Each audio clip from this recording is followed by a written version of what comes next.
All right. Now, what I wanted to do was to just summarize yesterday and then give you some highlights. Okay, summarize. So, I think I saw a message around 11 p.m. That the house of the night before that the house of Ken Ofori-Atta had been raided by people in military uniform. It later emerged that it was led by Richard Jakpa. That's a photo that came out. And indeed, when the matter was debated in Parliament, the majority just said, well, it was Jakpa who led the team, but he doesn't know why. Now, then the Herald had written a story yesterday accusing the OSP of being the people doing the raid. They denied it flatly. They actually said it was a staged raid. Now, it's worrying for me in a sense that the way the OSP was very clear that it was a raid, it means that they didn't know who was doing it, which is strange because they had planned a press conference already for the yesterday 10 o'clock to give us an update on this matter. Yeah, they had pre-informed us. Good. So to have a raid the night before your announcement of whatever I want to say about Ken Ofori-Atta, I think is counterproductive to that cause. Which is why they said it was not from their side. And they defended it throughout. Even when in the evening I interviewed Samit Aku, they kept saying it was propaganda, whatever. Now the problem is the person leading the raid from the video or the screen grab is a person of interest in terms of the Atu forcing case. Yes. Okay, and we understand he was part of the NDC security team or something. Now during the debate in Parliament, initially one MP accused the NDC of using soldiers to terrorize people. Then the majority said no, the guy is not a soldier, he's a former soldier, but he knows that he works with a national security outfit. In what capacity? They say special operations. This is the reports that have been coming out. So that's the question. You see, my small issue is we need certainty of process. Exactly. Whatever happened at Ken's residence yesterday, the day before, the question we would ask is that standard protocol? If they were looking, if the same incident was with Caleb, is that the same process that would be followed? If it were me, is that the same process that would be followed? If it were Bernard, is that the same process? For some of these things, there has to be clarity because we have laws. If you go to court, you have to show a chain of process or procedure. You have to show a chain of evidence in a certain way. Those things matter. Yeah.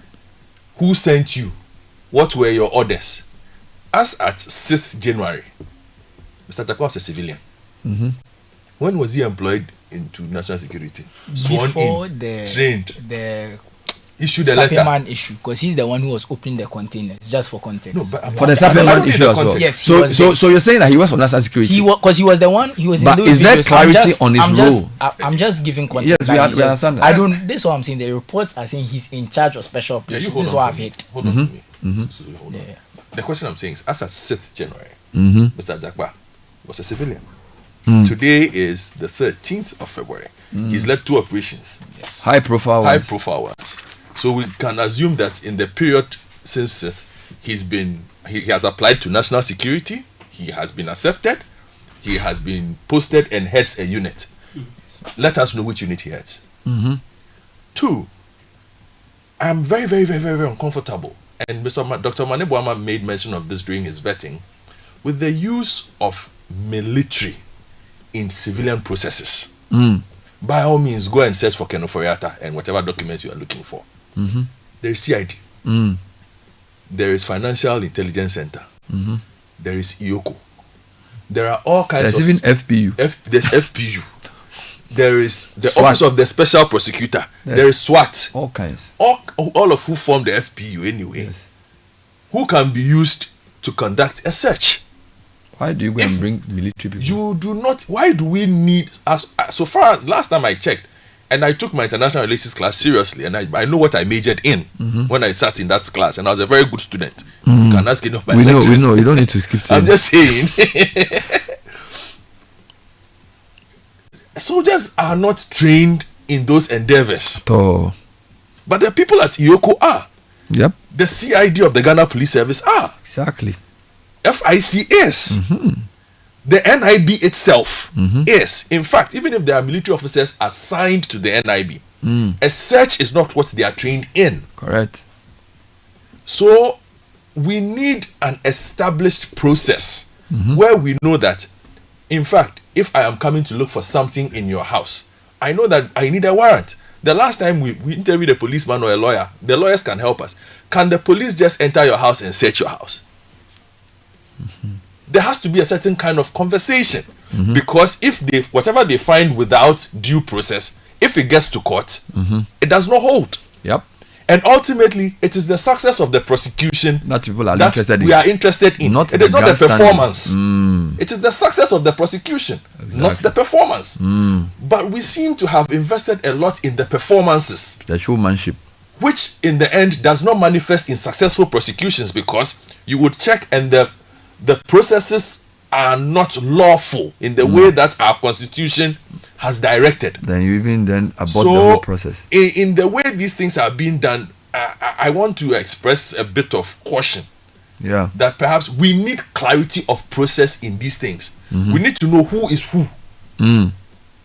Because if the person is happy to show his face on camera, the person no longer works under anonymity.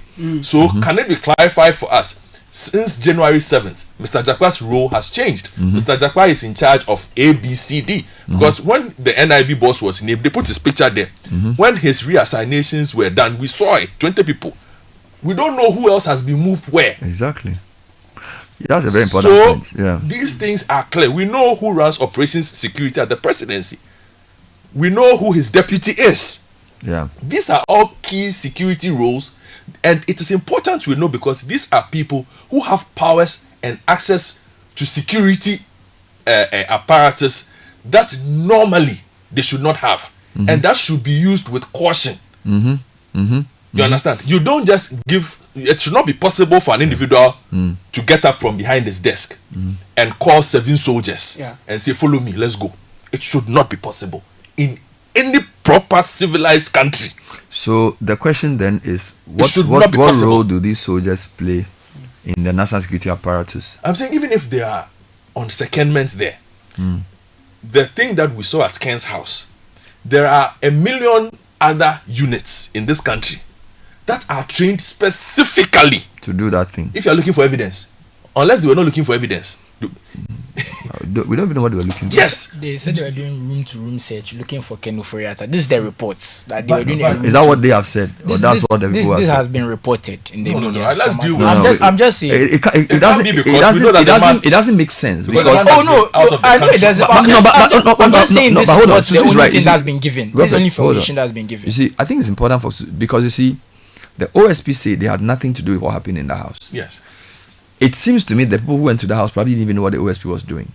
Because if OSP is writing to somebody to come to Ghana from the US and getting a response from their lawyers, going to his house the night before to look for him does not make any sense if it is the person they are looking for. Unless they're looking for documents. So it look more like the afternoon from the And the other question is that this is the question that needs to be answered. If the people were working with OSP, then OSP lied. If the people are not working with OSP, are they doing double investigation? Do you get what I mean? So on every level it's wrong. Because OSP says this is staged, which means that he says I was not part of it. Now, will Ken stage a raid in his house with Jakpa? I don't think so. So that point is thrown out. So now let's say it was not staged. Let's still assume that OSP say they didn't know anything about it, and that is true. Does that mean that the national security people are raiding Mr. Ofori-Atta's house at the same time, coincidentally, that OSP is looking for him? So isn't there a central... I do know that in certain areas of security and intelligence, you don't share. But I think it will be quite concerning that for a 10:30 press conference to talk about Ken Ofori-Atta, as at 10 p.m. the night before, people enter his house with a raid and there's no link and there's no sharing of information. Who's coordinating this? Who's in charge? It doesn't sound... There's something missing off. There's something off here. Yeah, so there's something off about it. And I think these are early things that need to be nipped in the bud quickly before it starts becoming a trend in the way governance is done, because people voted out the MPP for such things. Not going to be replaced by this level of what appears to be Intimidation. Exactly. Which is why I always say that things like this will be accompanied by statements. Clearly. A simple statement saying, on the night of 11th February, office hours of ABC, comprising this, that, went there to do this idea that you can do something and you will not tell us anything you are doing, that's impunity. So I am saying to the president that if he actually is serious about this so-called impunity and arrogance, this is how it manifests itself. To enter a citizen's house, you don't explain anything to the public, the CCTV footage of the people, they are holding guns, and that's the end of it. And they are walking around his house. Yeah, that's not right. Okay? Even the raid on the containers, I think the honest thing to do was to issue a statement. We still don't have information. What we have is a video was sent out and we're told, or some narration was given. You see, the reason you need a statement is that a statement clears all doubt about who is in charge of something. So you can't show us a video of 12 20-foot containers containing gold and fake currency with a narration that some alleged is being looked for. There has to be a proper statement. Is it a BNI operation? Is it national security? Is it, do you understand? Otherwise, the same man has been in both videos, so that's the point. Assume that we can't work with assumptions. Yeah. But I'm saying, because you've seen the same person, we can know that he is the person we need to. And you know what's troubling? While all this is going on, people go to a voting center the day before. You see, this is the problem I have.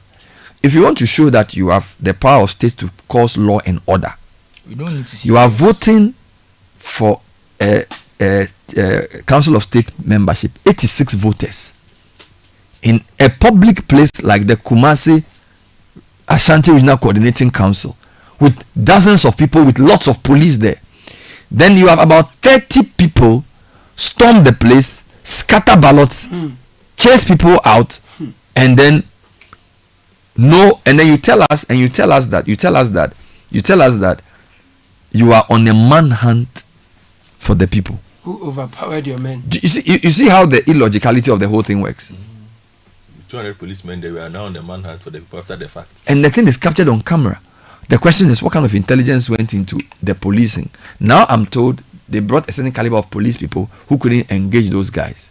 All right, because some of the people there said, they brought a lot of younger, and this may sound not correct, but female police people who didn't look that experienced to deal with the level of aggression that people brought there. Now we are not saying they should meet fire with fire, but obviously they could have contained. You get it. So now they've transferred the Ashanti Regional Police Commander back to Accra and replaced him.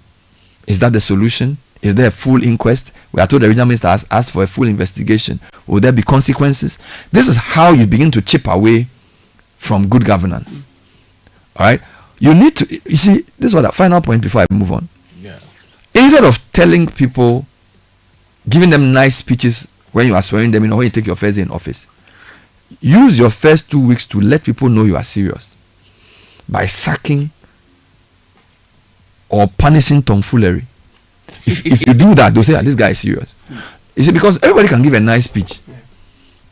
If you want us to take you seriously, that you are not going to tolerate some things, deal with the guys who want to do that thing, that disruption. Let them know that, Charlie, we are in a new era. This is the reset you are talking about.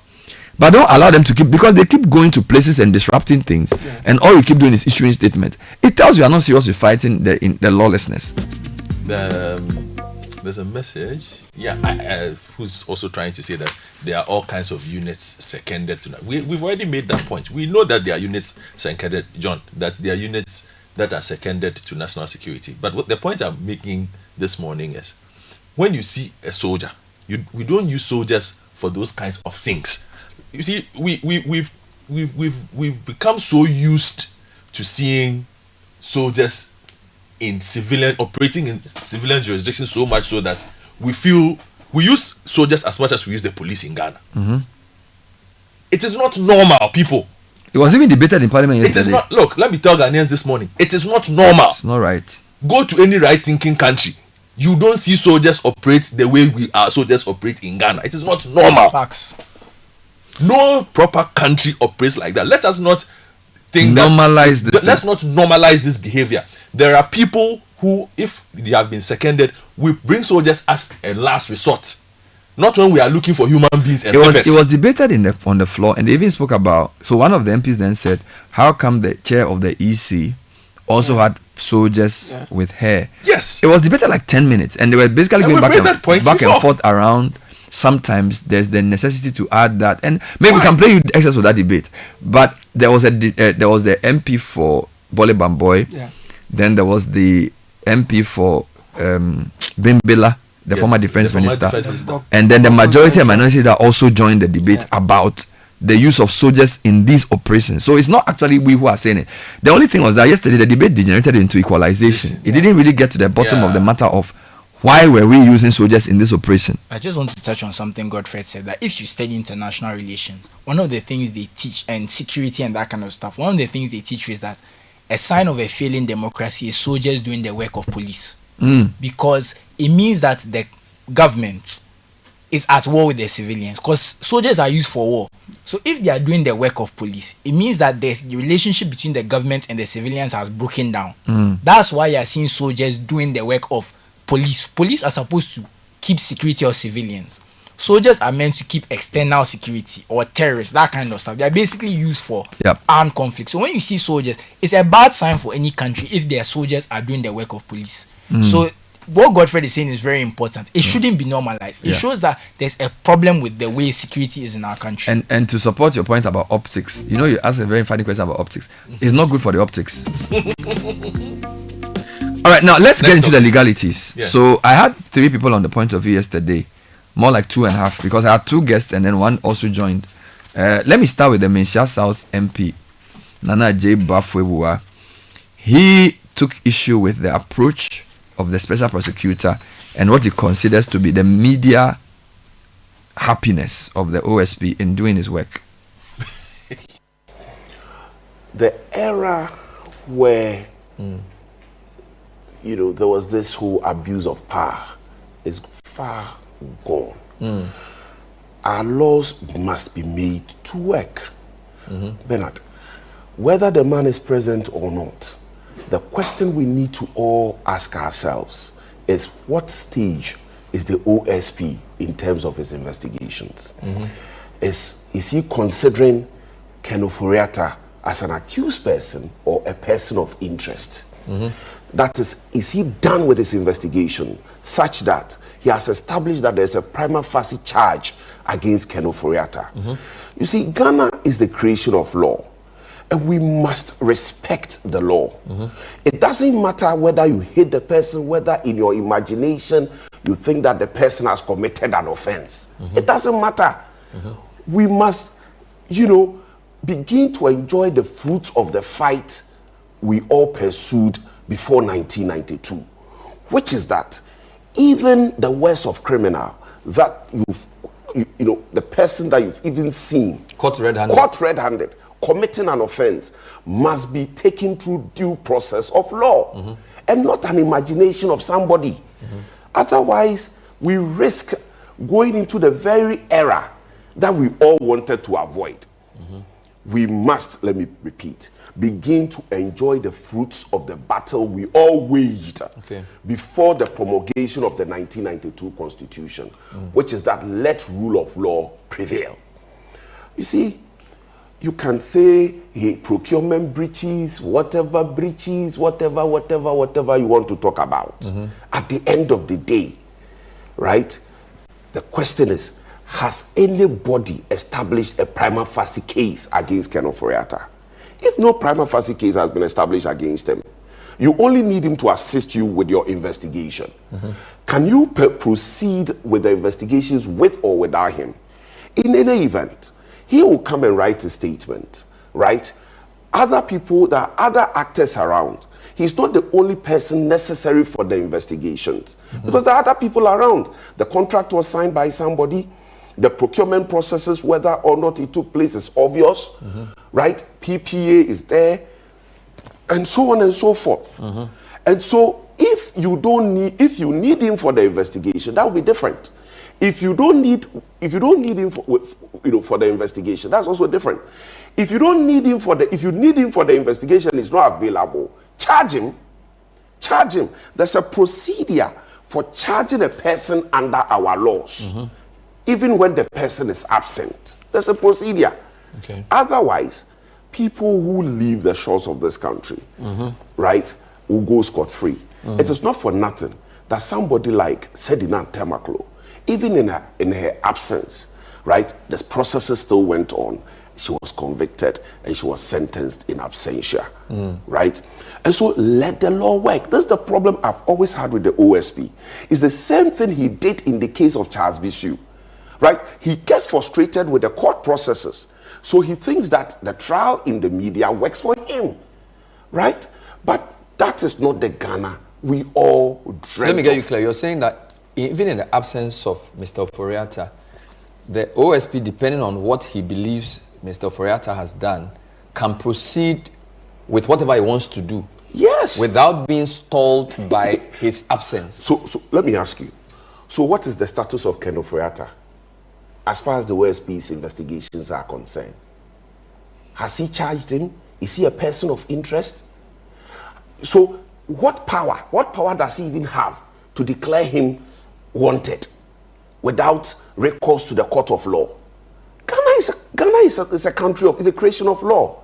We must respect the laws of this country. It's the same thing he did with Charles Bisu. Let me tell you. He had come out, made the media in Ghana believe that he had procured an order for arrest. And so there was a whole broadcast in this country that he had procured an order for arrest. When we went to court, he denied the existence of the order for arrest. It was on that basis that the judge made the order for interim injunction. Subsequently, he says there's no order for arrest. There's no order for arrest. There's no order for arrest. Because he is aware that sitting in his office, he doesn't have the power. He must go to the district court to procure an order for arrest. But can he not summon a person to appear before his investigators regarding allegations? Oh, he can. So but is it not in that context that he's declaring the man wanted, that he wants the man to appear to assist in investigations, and the man is not availing himself? Look, under the constitution of Ghana, Yeah. you have a right not to incriminate yourself. Okay. Are you aware?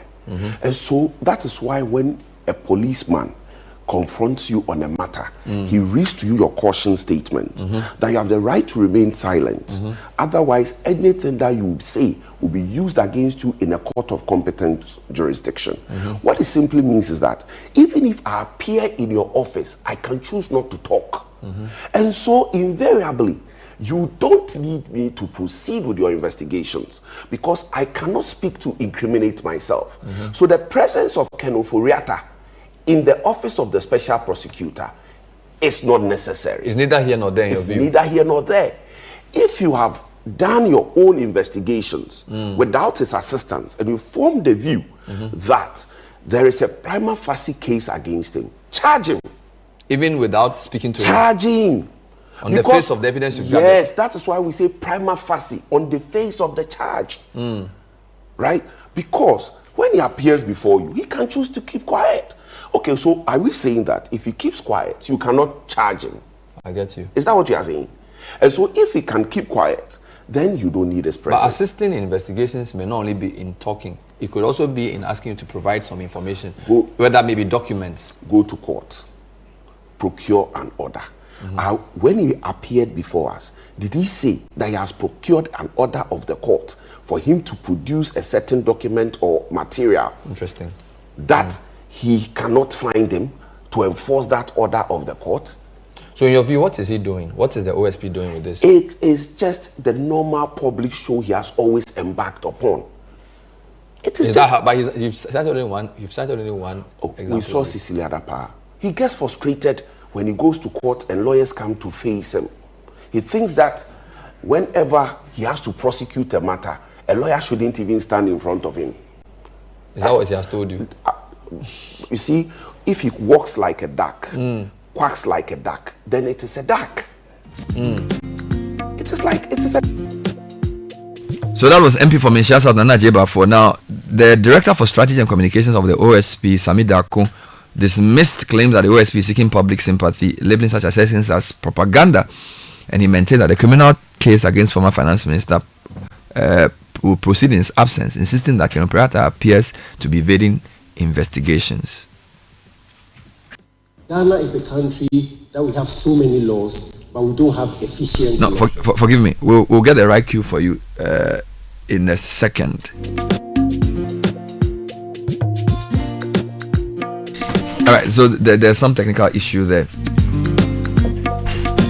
All right, so maybe let me do Martin Kpebu's audio before I come to the Sami Darko one. So Martin Kpebu was the first person I spoke to on the program. He even thinks the OSP delayed. They should have moved faster. So here is his comment.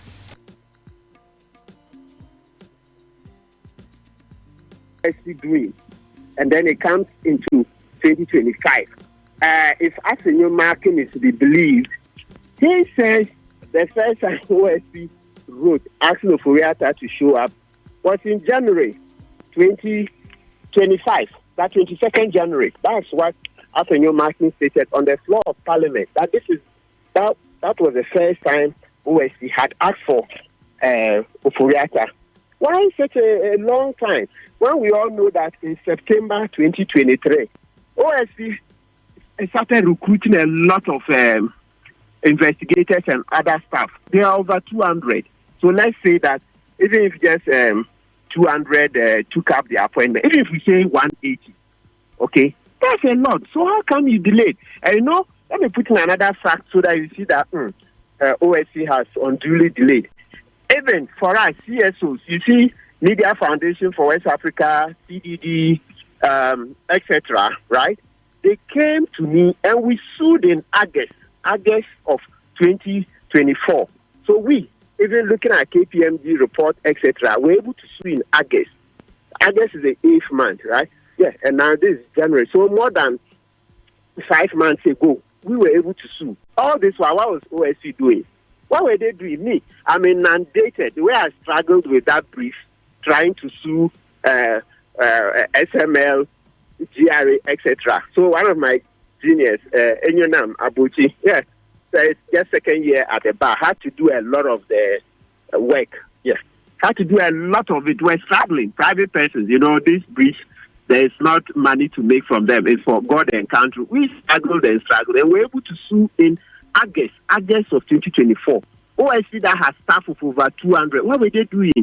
So I mean, to be honest, I'm not impressed at all. Martin, yours, I'm sure, was a civil matter. This would be criminal, and the standard of proof, is different, and it may require that he does, a more thorough job before coming up, against a figure like the former finance minister. But be that as it may, I mean, they say better late than never. I'm sure, we are all expecting to see how that process continues or how that process pans out. Now that he has made a pronouncement, Ken Ofori-Atta is not in the country. Can prosecutions actually start without his presence? And what becomes the state of the investigation now that he's not around? Can't we do the investigation virtually? Can't we do anything like that? Well, it all depends on the facts. So the answer I'm going to give is based on the facts in the public domain. So if it turns out that we don't have the facts, then the facts we have and are using are wrong, then the answer can be wrong. So this is the thing. What you are talking about, trial in absentia. Yes, he can only be tried in absentia if there is evidence that at the time he left, criminal proceedings had begun. Okay? Yes, if they had begun. Because sometimes taking even a caution statement, let's say if you invited him to OSC and took, statements, etc., that's not sufficient. That's still investigation. It's not every investigation that will result in a trial. You see, so you have to see that there was a trial that had begun. Even arraignment, just taking the first time there, even if they had filed the charges and he had been served, but he had not yet appeared in court, then that one you make a clear case that yes, he knew there was a criminal case against him and he went. So you can do trial in absentia. But this one that is from what, that's why I say, please, I'm basing everything on Asenyo Markin. Asenyo Markin is saying that on the floor of Parliament, he said 22nd February was the first time. 22nd January. Oh, sorry, did I say February? Oh, my apologies. 22nd January was the first time OSP was looking for Ofori-Atta to come and answer. I beg, OSP needs to come clear on this. Is that the case? If it is, I will be more upset extremely upset. So, yes, I get your point that this is a criminal matter. But KPMG did an audit. Yes, I know, criminal matter, etc. But some of what do you call it? It's not rocket science, no brainer. The procurement matters, like trying to push through to give SML a sole source contract, a single source. They say we should say single source, right? Instead of sole source. Because that's what the law mentions. So trying to give SML a single source contract, how many years do you need to investigate that? Some of the charges, some of the areas of infraction are not complex. So how did you wait? Say you are waiting for all. Oh, no, this thing, I think Jabi needs to come again. To be very honest, that's where we should scrutinize what he's been doing from day one about this case. We shouldn't get excited that he said we should bring down Ofori-Atta. No. This is a ruse.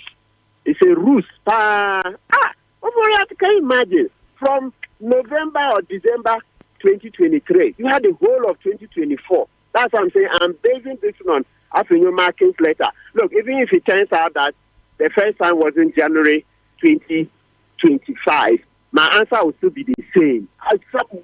Why would you stay the whole year? The whole year.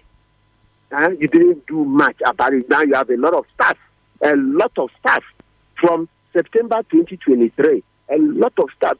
The number that he was recruited is about 230. That's why I said, let's even assume that 50 people in this Ghana that there are no jobs. But let's assume 50 people even declined the offers. He had 180.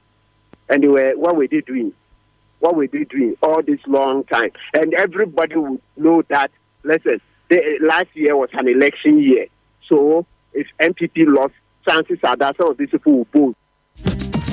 So that was Martin Pebu, so it's quite interesting. Whilst the lawyer MP from Menshasa believes that the OSP is sort of rushing in the using that broad expression, and so people actually think the OSP was too slow and that they should have acted faster, and that coming to call out, say that he's running away is a ruse.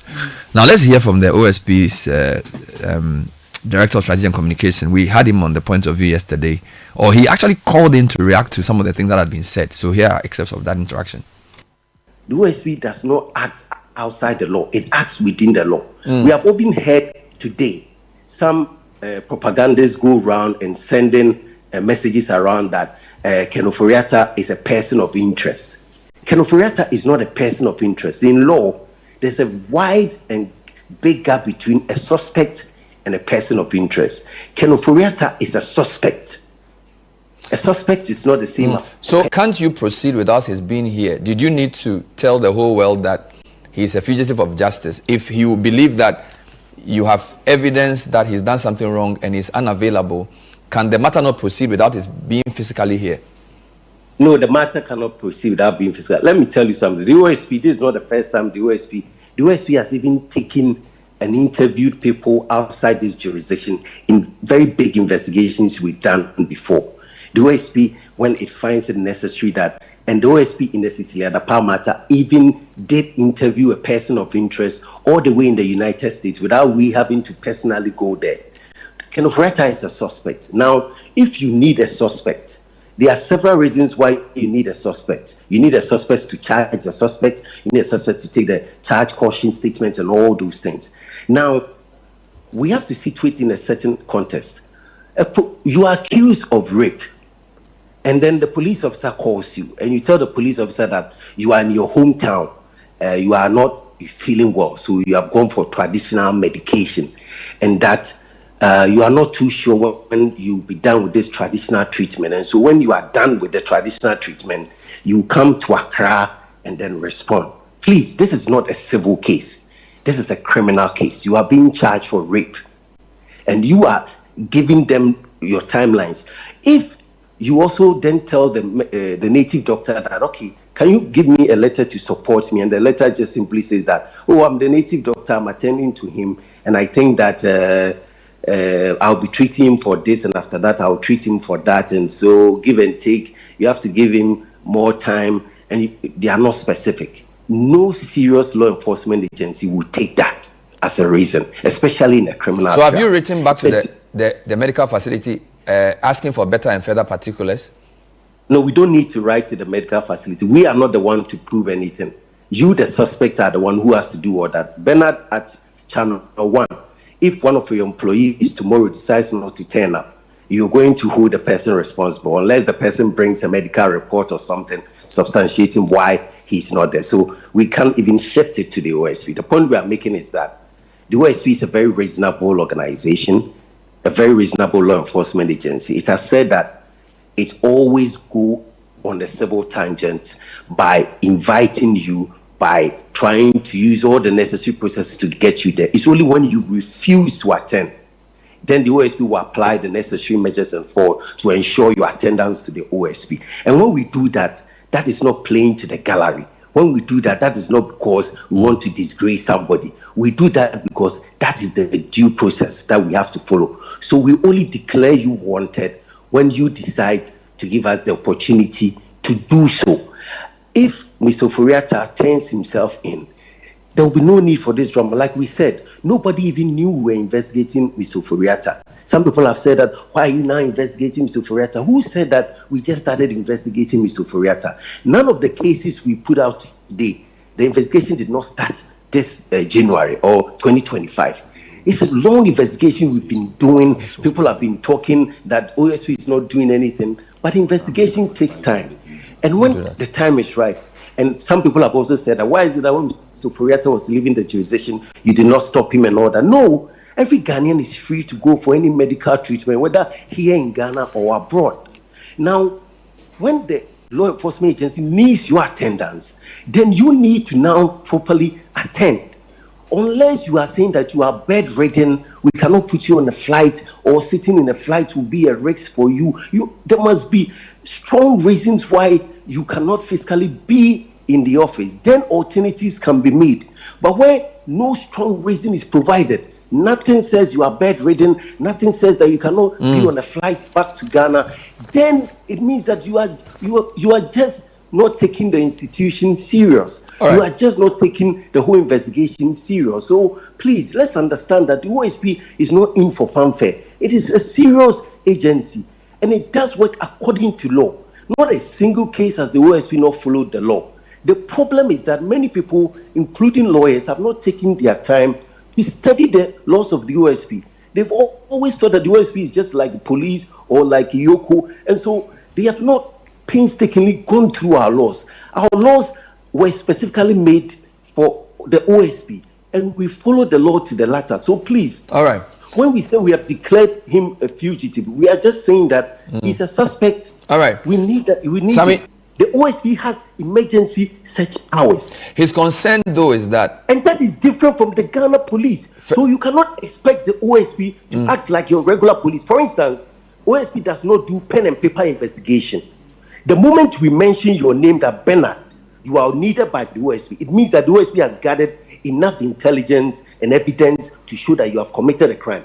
Until Professor Frimpong Boateng came out to tell Ghanaians we were investigating him, nobody knew. But by the time Professor Frimpong Boateng came out, that was 3 months prior.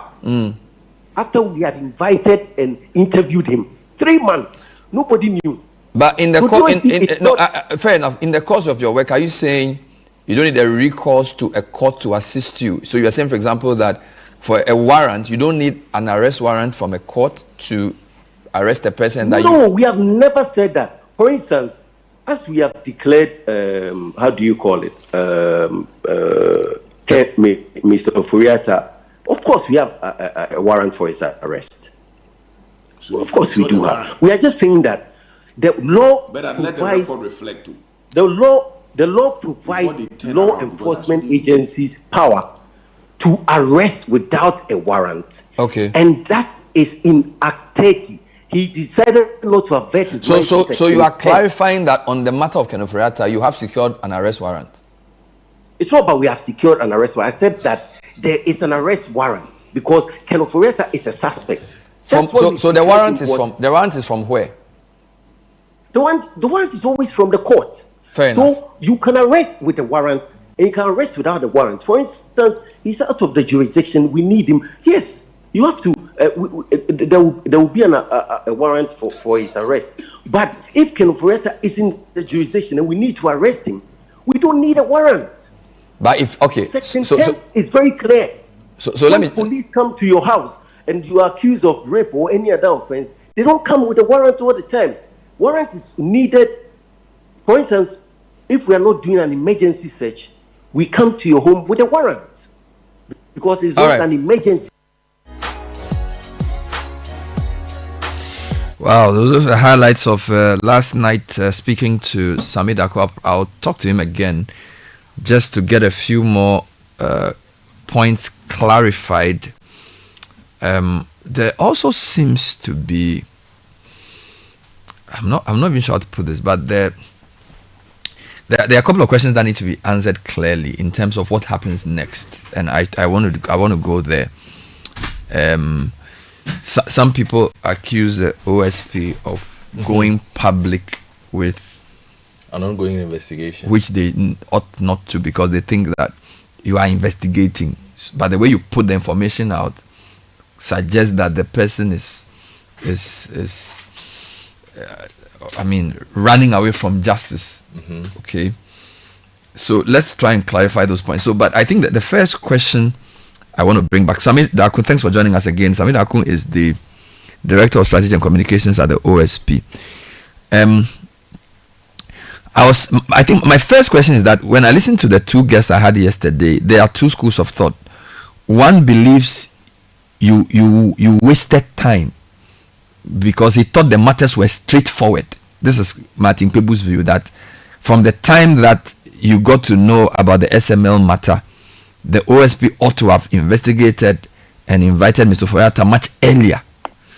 The other group is the lawyer who is basically saying, finish your work, go ahead, even if the man is not available, use the right process to get information from him, but don't come out in the press and call him a fugitive. So those are like two extreme positions. It seems to me as if you are somewhere in the middle.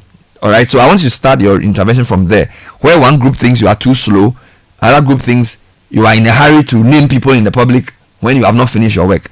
What is the OSP's view on these two accusations? Bernard, thank you and good morning. Isn't that the beauty of democracy, where some people think that the OSP is even useless, others think that the OSP is very relevant? I think that both angles are okay, depending on where you are standing. So sometimes civilians or non-law enforcement persons may think that the law enforcement agency is dealing with a case. And they can comfortably say that because they have not been involved in such a case. By sitting back, you may think that we have been very slow. I've heard arguments about we being slow. For instance, if you take National Cathedral, it took Shraj a while to do a civil investigation. They came up in November 2024 to say that they want to refer the matter to the OSP if the OSP thinks it's necessary. And OSP thought it was necessary, and we went into it from November. SML, yes, the SP has explained. Manasseh filed the complaint to the OSP. We started investigating. In between, there was a KPMG report, and you have to wait for it so that there's no duplicity and all that. Investigations sometimes take a while. I have followed carefully other law enforcement agencies, from police to FBI and the rest. Sometimes they can even take 10 years on a case. No, I mean, we are in a hurry in this country, and we always want things done faster and all that. It's important. I think that people have become so impatient because they think that there is corruption, there is financial crime, and nothing is happening. So I can understand the agency on the part of people. But also do note, even this particular OSP, we have worked under very extreme circumstances. The OSP had survived 2 attempts to collapse the office. The SP himself has gone through an impeachment twice. The OSP, yes, it now has staff. It's now resourcing the office through its little budget. And people say, oh, we have staff. Yes, when you have staff, we got our full complement of our staff in 2023. They've now gone through probation and all that, almost 1 year probation. You just don't start and put people into action like that. You need to train them and all that. So I understand Martin and those who say that the OSP has been slow, but they have also forgotten that the OSP has gone through a lot and has survived and has maintained a stance that it will do an independent work. Then those on the other side who think that the OSP is not following the law, I have said that it just born out of a misunderstanding of the OSP law. For instance, people have said, you notice in the lawyer's comment, he has said Charles Bisu matter, there was an arrest warrant and blah, blah. In the Charles Bisu matter, it was a very simple, clear case. We wanted to arrest Charles Bisu. He runs to court and said that we have procured an arrest warrant unlawfully to arrest him. And his lawyer sworn to an affidavit that we did. And we said that, we told the court that we don't need an arrest warrant to arrest Charles Bisu. And that we have not procured any arrest warrant. They tracked this matter and then they lost. He didn't want to say it on air. He lost. The court threw out and punished them with a compensation. And they decided to go to the Supreme Court and file other actions. And Mr. Ken Ofori-Atta, the OSP has an arrest warrant for his arrest. How do you obtain an arrest warrant if there is no charge? And if we say we need his presence, some people have said that we can proceed without him. Yes. And as Lawyer Martin People explained, if we have taken his caution statement and taken him through all the... You can come to police station or OSP and say you won't talk. But that doesn't mean that we are not going to take your charge caution statement for you to sign and do all those other fingerprints have to be taken and all that. That has to be done in an office. The other question was about your recourse to the public, and I think we discussed this when you had left the show, when he said the law that sets you up is very clear as to how you should communicate your work, and that you give, I think, quarterly or half-year reports or something, and that he felt like the OSP's resort to press conferences was not the best, particularly when a matter was still under investigation, because it could turn out that the way you put out the information about the investigation could sort of smear a person until the matter is concluded. What's your response to that? Bernard, thank you very much. The OSP has been very professional and careful in handling people's reputation. It's the reason why we just don't tell Ghanaians what we are doing until we are almost done with it. Because we also do understand that people have rights and all that. And even what we have to do, we are saying that this person is either a suspect or we are investigating this person for that. As you said, our law and the OSP is very different. Anytime we say this, people don't want to understand. It is a specialized agency, which we say we are not a regular law enforcement agency. And it is only the OSP that is obligated by law to brief Ghanaians every 6 months. And it tells us what we are supposed to do. But people forget that even the 6 months briefing is not the only obligation on our part. If you go to our legislative instrument, particularly you look at Regulation 31, it gives OSP a tall list of things it has to do, including educating the public, briefing the public on its work, and the preventive things they are doing, including trying to change culture. How do you fight these things in silence? You need to put it out. So, because the whole idea behind the OSP is for it to be a very transparent, independent body, so that nobody accuses us of witch hunting or anything, because the OSP is independent. So, the criticisms of the OSP that it is too transparent is neither here nor there. I think that even for public agencies like the police, Yoko, and the rest, even if we put this in their laws, it will even help Ghana so that Ghanaians are able to know how they are working, how the cases are going. But we have been very careful. If you read our half-yearly report, we hardly will mention people's names or why we are investigating or why we are doing it. We will only bring it out when it's extremely necessary. In this instance, we could have chosen to just issue a wanted notice. But we thought that in order for Ghanaians to understand and follow how things are going, we have to do a press conference.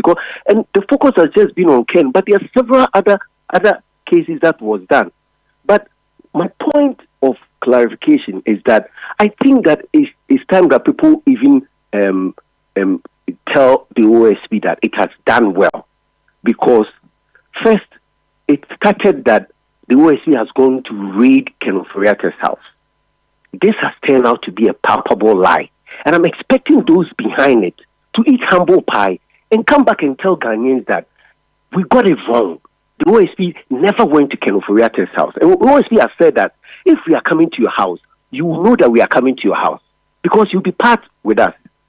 So that thing is what we are trying to tell. But Sammy, you need to agree that there was only one media publication that linked the raid to OSP. Indeed, apart from the Herald, almost all the reports on the raid did not know who was behind it. So I'm not. What I'm saying is that, so let's not make it seem as if all the media or the general reportage was that it was the OSP's activity. It was only one newspaper that did that, and even they said it was on the basis of what somebody in the house had said to them. Now, yeah, but they said that the wife of Mr. Ofori-Atta told them. Yeah, but that's what they are. Yeah, but you cannot base. I understand you. I mean, what I'm saying is, but I think that point is clear. But I'm saying that the main question for us will be, even if it's okay, it's not the OSP that's doing this, right? But if somebody who has been recognized as from the national security outfit is the one photographed leading the people, it's also a problem, because it is going to affect your work. You are doing a press conference at 10:30 to give us an update on the Mr. Ofori-Atta matter. Then the night before your press conference, somebody leading national security people goes into the person's house to do the raid. Obviously, it will. So do you understand the point? It will affect your work. I understand your point. In fact, is that not a parallel? No. We have exposed the point about the fact that it wasn't you. But I'm saying beyond that, it's still a problem to have a national security outfit. Are they not interfering with your work, or are you doing a parallel investigation? Are they aware of what you are doing? There are too many questions.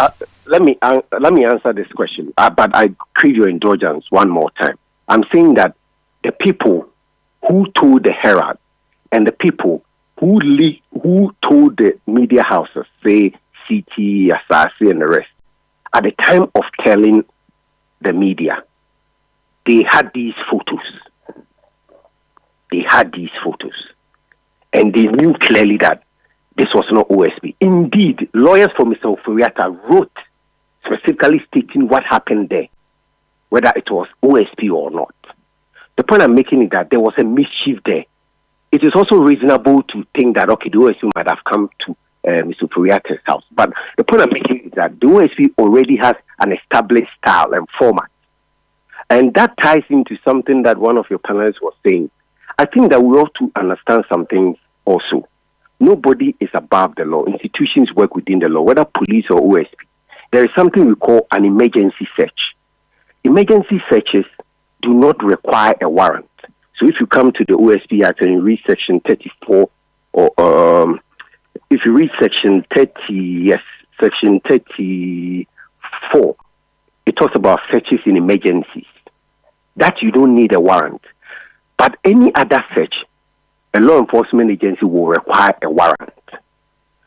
But the point I'm making is that the people who told the media about this story had pictures of people, and they could have told them that these were the people who came, rather than spreading it on social media and making it seem that the OSP is apt to do something that's very bad. Yeah, I see that you are very interested in defending the reputation of the OSP. But what I'm saying to you is that is true. But the fact that national security is raiding a house of a man you are investigating, and you actually thought it was a staged raid, only to find out that it was actually a national security raid, is a bigger problem, because it either tells us you are not working in line with national security and you are not required to do so, or the work they do is a parallel work they are doing which can affect your work. So whichever way you look at it, it's a much bigger problem for national security to be involved in this at the level they did the night before your press conference. That's what I'm saying to you. I agree with you, but I also want to take time to just explain. I'm just saying that I do not know whether it's national security or not. You've said that it was stated in Parliament and people have been identified. At this stage, as a law enforcement person, I would say that I do not know until national security releases a statement and talk about what it is that they were doing. But if you're aware in this country, several other people's homes they visited and all that. I think I've heard all that, but it was never linked to us. The point I'm making to you is that the OSP is an independent law enforcement agent, but we work in an ecosystem. And the ecosystem is such that whenever you require the intelligence of other agencies, you will fall on them for that.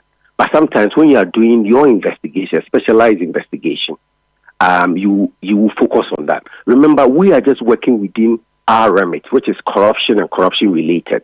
There can be several other offenses that a person can face. So let me give a typical example. When we were investigating Madame Cecilia Jakpa, we were investigating and looking for corruption and corruption related. But when it turned out that we were finding more of money laundering, tax evasion, among others, we noticed that it's not within our jurisdiction. But many people have assumed that money laundering and the rest are also corruption. Of course, in the broader term, it is corruption. But the law defines what is corruption and what is money laundering. So once the law doesn't allow us to do money laundering, we will share that intelligence with the one who is supposed to do money laundering for the person to take over. But at the time we were doing our investigation, we would not know if another agency is also doing an investigation in relation to, say, money laundering.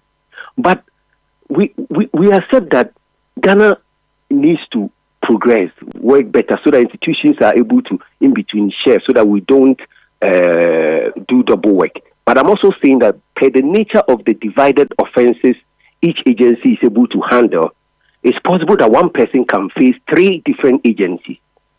Because agency A may be looking at, say, causing financial loss, money laundering. Agency B may be looking at corruption, procurement breaches. And that may not necessarily mean that the person is being subjected to or being bombarded or being or somebody is deliberately trying to torment the person. Good. It may happen that the person's action may fall in 5 different jurisdictions of law enforcement agencies. A follow-up. Does the AG need to know about your activities? I asked this because yesterday during the AG press briefing, he was asked by one of our colleagues whether he knew about what you were doing in relation to Ken Ofori-Atta, and he said he learned it through the media, which I thought was quite interesting, an answer to hear from an Attorney General, because I thought that the OSP and Attorney General's office work quite closely. So again, this was public information, so you can check. But yesterday it was a live press conference on air, and one of the journalists asked him, and that was the answer he gave. So my question to you is the OSP in contact with the AG's department in relation to these matters? Well, I wish you had not asked me this because this is quite a bigger matter that has to be solved at the top. We all know the genesis of the creation of the OSP. The lawmaker tried to insulate the OSP from the control of the executive. And so in the scheme of our current law, the OSP is very independent and it's not an agency listed under the Attorney General's office. No, it is not. It is for that reason that the OSP submits its budget differently. So you see that Attorney General's office covers a lot of agencies, including EOCO, how do you call those who do legal aid and all the other things. I think that it's a much bigger issue that has to be looked at. The OSP Act says that because Attorney General is justice, the OSP is supposed to send a report on prosecutions that it has embarked on and the outcomes. That presupposes that in the form of investigation and then charging people and going through the trial, the OSP has been given a level of independence to be able to do that. So the fact that the OSP and the Attorney General relate may not necessarily also mean that everything the Attorney General will be aware of, but the Attorney General will obviously be aware of the outcomes of the prosecutions of the, because remember, it is the AG that has ceded a part of his power to the OSP to be able to prosecute. And that ties into, again, the confusion about what is the OSP. The OSP is a law enforcement agency. The OSP is an anti-corruption body. The OSP is an asset recovery body. And the OSP is a preventive body. These 4 things have been put in one. And that has also created all the confusion. Some people even think that the OSP cannot even bear arms. But the OSP is allowed to bear arms. The OSP is allowed to have a cells, it's able to arrest you and all that. So, again, I have said in this country that there were too much fanfare rather than explaining this creature that we have created, so that we all come to understand how the OSP works, and that the OSP is not unnecessarily doing things that are unlawful or illegal. So fair enough. The fact that there is a new body, with the public needs to understand much better what you do. My final question to you: some people think that maybe because it's a new government, you are also trying too hard in terms of the way you went hard on Ken Ofori-Atta and the way he was described by your boss. Some people may think that, well, in the previous government you did come out, but the way you are going about it, maybe you are trying to get the government to trust you, which is why you are going against somebody who is seen to be the emblem of the Akufo-Addo regime. What's your response to that? It's a very good question, and I think that people are also right to reasonably say that. But if you study the OSP under the second special prosecutor, he has a mandate to discharge. He understands that he has a fixed tenure, non-renewable 7 years. And he also does understand that he can be impeached based on evidence of wrongdoing. And so the office is not in a hurry to please anyone. In fact, this office was created when the new Patriotic Party was in government. And yet, a lot of things that happened had to do with investigation involving appointees of the new patriotic government. In fact, the OSP has investigated the current president and found out that there was no evidence. So I think that the record shows that the OSP has consistently remained independent and has not allowed any political coloration or any emotions to affect what it does. The point is that when we are able to sufficiently have evidence against you and we think we will move, we will move. We have put people before the court. In fact, today as I'm talking to you, we have filed charges in the High Court in Tamale against 4 persons that were involved in the what was the term for it, in the payroll fraud. Payroll fraud, yes. Yeah, we filed charges against them there. But people won't raise any issue because they do not think that these people are so top up there. The point I'm trying to make is that we are doing our best. It's not every case that we're able to follow to the end. The OSP has been able to exonerate people. For instance, if you take Honorable Attachia, we went into a complaint against him and we realized there was no evidence. We didn't follow it up. We have done severally for other people. Even the former Minister of State and the Finance Minister, Dubois, we came out and said that he may have done something wrong, but there isn't a direct offense, and people took us on. So we have demonstrated that we are not just interested in prosecuting people, but we are only interested in prosecuting when we have sufficient evidence to be able to go to court. And we have told Ghanaians that the special prosecutor has made this clear that for him, he's more interested in prevention of corruption. If Ghanaians will wake up and think that, hey, I don't have to do this corruption thing because sooner or later, the OSP may find out. And when the OSP finds out, it will not be palatable. And people will have that restraint. And there will not be any impunity in engaging in corruption. Then he will say that he has achieved something. So people should understand that we don't take pride or joy in wanting to send people to court. That's why we take our time and don't even let the public know those we are investigating until they give us cause to do so. And so, Bernard, Ghanaians should bear with us. I know that majority of them understand. But in this country, people thrive on chaos and confusion. If they can throw a wheel in a spanner and there's chaos and confusion, they are able to get away with it. And so anything you do, you are going to get people talking. We are open for criticism. We believe that we can do better. We are a young agency with experienced people in it. We are growing. We are developing more of our processes and procedure. As we interact more with the public and Ghanaians, they will get to understand that. There are some lawyers who have been to the OSP, and they will tell you how nice and professional we are when they visit us at the OSP. You have never heard OSP denying people bail here and there and all that, because we are interested in the evidence.